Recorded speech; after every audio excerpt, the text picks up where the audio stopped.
குறும்பூர் புத்தர் சிலை களவாடப்பட்டுள்ளது. புத்தமங்கலத்தில் மண்டபம் கட்டி அதை வழிபடுகின்றனர். புஷ்பவனத்தில் வழிபாடு நடைபெறுகிறது. பெருஞ்சேரியிலும் அவ்வாறு வழிபாடு நடைபெறுகிறது. சோழ நாட்டில் பூம்புகாரில் மட்டுமே இன்றும் புத்த விகார எச்சங்கள் 2000 ஆண்டு பௌத்த சமய வரலாற்றை வெளி உலகிற்கு இன்னும் தெளிவாக உணர்த்தும் சான்றுகளாக உள்ளன. நாகப்பட்டினம் நகரில் புத்தர் சிலைகள் காணப்படாவிட்டாலும் இந்தியாவிலும் வெளிநாடுகளிலும் உள்ள பல அருங்காட்சியகங்களில் காட்சிப்படுத்தப்பட்டுள்ள நாகப்பட்டினம் புத்த செப்பு திருமேனிகளும் நாகப்பட்டினம் மாவட்டத்தில் ஆங்காங்கு காணப்படுகின்ற இந்த புத்த கற்சிலைகளும் பௌத்த சமய எச்சங்களாக இருந்து இன்றும் அச்சமயத்தின் பெருமையை போற்றி வருகின்றன. நன்றி. நாகப்பட்டிலிருந்து விகாரை இருந்த இடத்திலிருந்து ஒரு 350க்கு மேற்பட்ட புத்தர் சில பிரான்ஸ் செப்பு திருமணிகள் எடுக்கப்பட்டு இந்தியாவில் உள்ள அருங்காட்சியகங்களிலும் வெளிநாடுகளில் உள்ள அருங்காட்சிகளும் காட்சிப்படுத்தப்பட்டுள்ளன. ஆமாங்க,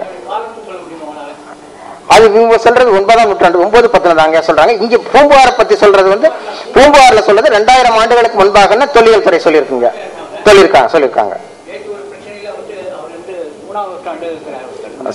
மூன்றாம் நூற்றாண்டு என்று. ஆனால் இது ஒரு மாதிரி பூம்பார் பகுதியில் புத்த வந்து பிரான்ஸ்ல ஒரு சின்ன செப்பு படிமையும் கிடைச்சிருக்கு. ஆமாங்க, அது செப்பு படிவம் இருக்குங்க. இது நான் கற்சிலைங்கிறதுனால அதை கொண்டு வரல. பூம்புகார்ல வேற ஒண்ணும் இல்லைங்க. சரி ஐயா, சோழர் கால புத்த படிமங்கள்ல தீச்சுடர் இருக்குன்னு சொன்னீங்க. ஆமாங்க, அது என்னன்னு கொஞ்சம் சொல்ல முடியுங்களா? ஐயா, அது ஞானத்தை உணர்த்தும் தீச்சுடர்னு சொல்றாங்க ஐயா. அது எங்க இருக்குங்க? தலைக்கு மேல உச்சி கொண்டு. ஆமாங்க, அந்த வாழைத்தண்டு மாதிரி இருக்குங்க. வாழைப்பூ மாதிரி. நண்பர் ஜம்பலிங் அவர்களை பற்றி கேள்வி கேட்க வரவில்லை. அவருடைய பௌத்த ஞானத்தை இன்று தமிழ்நாட்டு அளவில் பௌத்தத்தை வெளிப்படுத்திக் கொண்டிருக்கும் ஒரே அறிஞர் ஜம்பலிங் அவர்கள். அவர்களை உரிய முறையில் தமிழ்நாடு அரசு தொல்லியல் துறைக்கு மாற்றி இன்னும் பௌத்தத்தை பற்றி சொல்வதற்கு இந்த அரங்கத்திலே ஒரு கோரிக்கையை வைக்கிறேன். அதை மாண்புமிகு தமிழக முதல்வர்களுக்கு இந்த அரங்கத்தின் நடுவர் அவர்கள் எடுத்துச் செல்ல வேண்டும் என்பதையும் தெரிவித்துக் கொள்கிறேன். ஐயா, 1999 வாக்கில் அது பற்றிய செய்தியை திரு ஸ்ரீதரன் அவர்கள் பத்திரிகை செய்தியாக கொடுத்திருந்தார். ஒரு 6 மாதம், அதே கால இடைவெளியில் ஒரு 6 மாதம் கழித்து நான் அந்த சிலையை போய் பார்த்தேன். மங்களத்தில் நான் அந்த சிலையை நேரில் பார்த்து அந்த சிலைக்கு மீசை உள்ளதை கண்டுபிடித்து அது பற்றிய செய்தி தமிழகத்தின் அனைத்து செய்தித்தாள்களிலும் 1999 வாக்கில் வந்துள்ளது. ஐயா, வாசகம் இல்லைங்கய்யா, புலி இருக்குங்கய்யா, 3 புலிகள் இருக்குங்கய்யா. வாசகங்கள் எதுவும் கிடையாது. 3-4 முறை நாங்க போயிட்டு வந்துட்டாங்க. தெரியுங்க, அங்க வந்திருக்கீங்க. இப்ப கூட ஒரு 2 மாதத்துக்கு முன்னாடி வந்துட்டாங்க.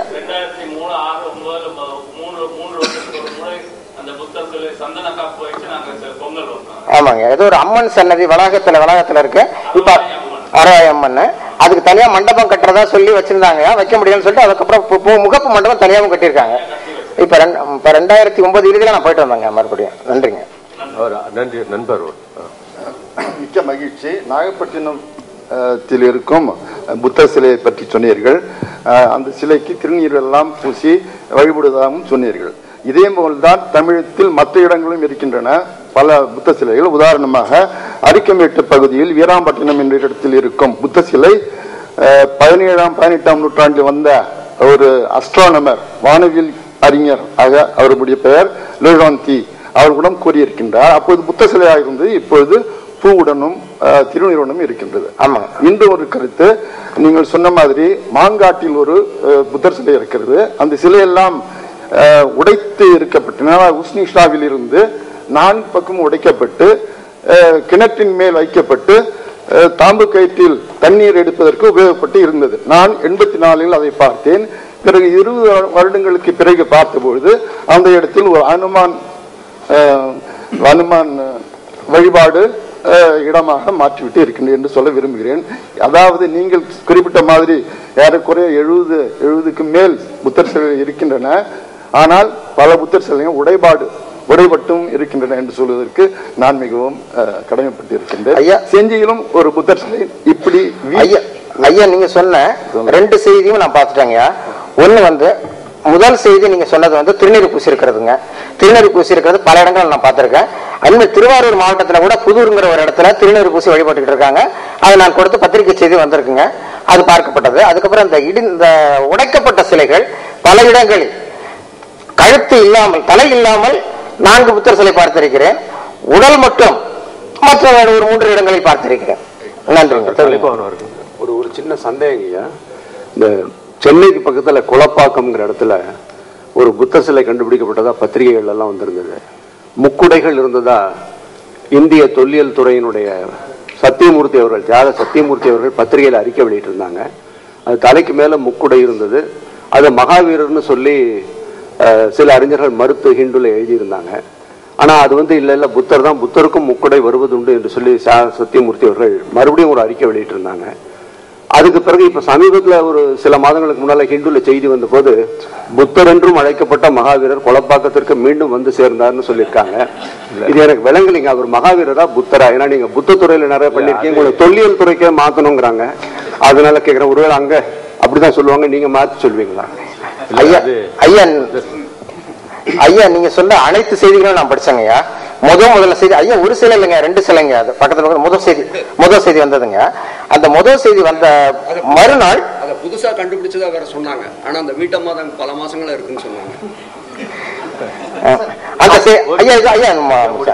ஐயா அந்த செய்தி முதல்ல பத்திரிகை செய்தி வந்த மறுநாளே அந்த பத்திரிகைக்கு நான் இப்பொழுது கூறிய ஒரு புத்த சிலைக்கான இந்த ஐகனோகிராபி ஆஸ்பெக்ட் சிற்ப கலைக்கூறுகளை குறிப்பிட்டு நான் இது தொடர்பாக செய்து வரும் ஆய்வுகளை தொகுத்து ஒரு 1.5 பக்கத்திற்கு மேல் ஒரு கடிதம் அந்த நாளிதழுக்கு எழுதி, இது புத்தர் அல்ல, திஸ் இஸ் நாட் புத்தா என்ற தலைப்பிட்டு ஒரு கடிதம் அனுப்பினேன்.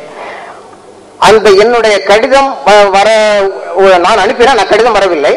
ஆனால் அது தொடர்பாக தியோடோ பாஸ்கரன் அவர்கள் ஒரு 3 ஆஸ்பெக்ட்கள் 3 கருத்துக்களை சொல்லி எழுதியிருந்த அந்த மறுப்பு கடிதம் வெளிவந்தது. மறுபடி தியோடர் பாஸ்கரன் கடிதம் வந்தவுடன் அவருடைய கடிதத்தை ரெஃபர் செய்து மறுபடியும் நான் சொல்லிட்டேன், நான் உங்ககிட்ட கேக்குறது அது புத்தரா மகாவீரரா? புத்தர் தாங்க, அது புத்தர், அது புத்தர் தான். புத்தர் சார் உயர்ந்த ஒரு மனிதனுக்கு தலை அந்த மண்டையோட கொஞ்சம் மேல உயர்ந்து இருக்கணுமா, அது மகாபுருஷ லட்சணம் என்று சொல்வார்கள். அதை அவங்க என்ன பண்ணாங்க, உஷ்ணிசமா ஒரு கொண்டை மாதிரி வச்சுட்டாங்க, வேற ஒண்ணும் இல்ல. அது ஸ்டைலைசேஷனா இருக்கலாம், அது தீச்சுடரா இருக்கிறதுக்கு வாய்ப்பு இல்லை. அதை பத்தி ஒரு சொல்லுங்க பிரசிடென்ட் உள்ள ஒன்னு மட்டும் சுருக்கமா சொல்லுங்க. கிராஃபில பாத்தீங்கன்னா different kind of the sculpture available, different style different இல்ல. ஒரு சொல்ல பத்தி சொல்லிறேன். we cannot come to find a single like you only single take of the sculpture இல்லங்க. சாரி, மகாவீரர் என்றால் புத்தருக்கும் பொருந்தும் மகாவீரருக்கும் பொருந்தும். நாம் சமணர் ஒன்று இல்ல. இரண்டாவது சமணர் என்றால் போர்ச்சுகீஸ் எழுதி வைத்திருக்கின்றார்கள். சமணர் என்றால் புத்திஸ்டுக்கும் பொருந்தும். அது போர்ச்சுகீஸ் எழுதியிருக்காங்க, அதுக்கு ஆங்கிலத்திலும் டிரான்ஸ்லேட் பண்ணிருக்காங்க. அதாவது ஒரு நிமிஷம் நான் சொல்றது, அந்த முக்கடையை பத்தி சொல்லும்போது it's a symbol of royalty என்றுவார்கள். அதாவது உயர்ந்த தட்சிணாமூர்த்தி கூட அது சில கொடை அமைப்புகள்லாம் உண்டு, விநாயகருக்கு கொடை அமைப்பு உண்டு. அதனால அது புத்தரா சமணா என்பதை பற்றி மீண்டும் பல ஆராய்ச்சிகள் செய்யலாம். இத்துடன் நன்றி டாக்டர் ஜம்புலிங்கம் அவர்களுக்கு. அடுத்த கட்டுரை வரப்பெறுகிறது. டாக்டர் ஜம்புலிங்கம் அவர்கள் மிக சிறந்த ஒரு கட்டுரை வழங்கியிருக்கிறார். அவருடைய கட்டுரை ஒரு கலை வரலாற்று வரைவியல் போன்றும் பல புதிய சிற்பங்களை வெளிக்கொணர்ந்தும் பல இந்த ஆய்வுகளை மேற்கொண்டுள்ளார். அவருக்கு நன்றி தெரிவித்துக் கொள்கிறேன்.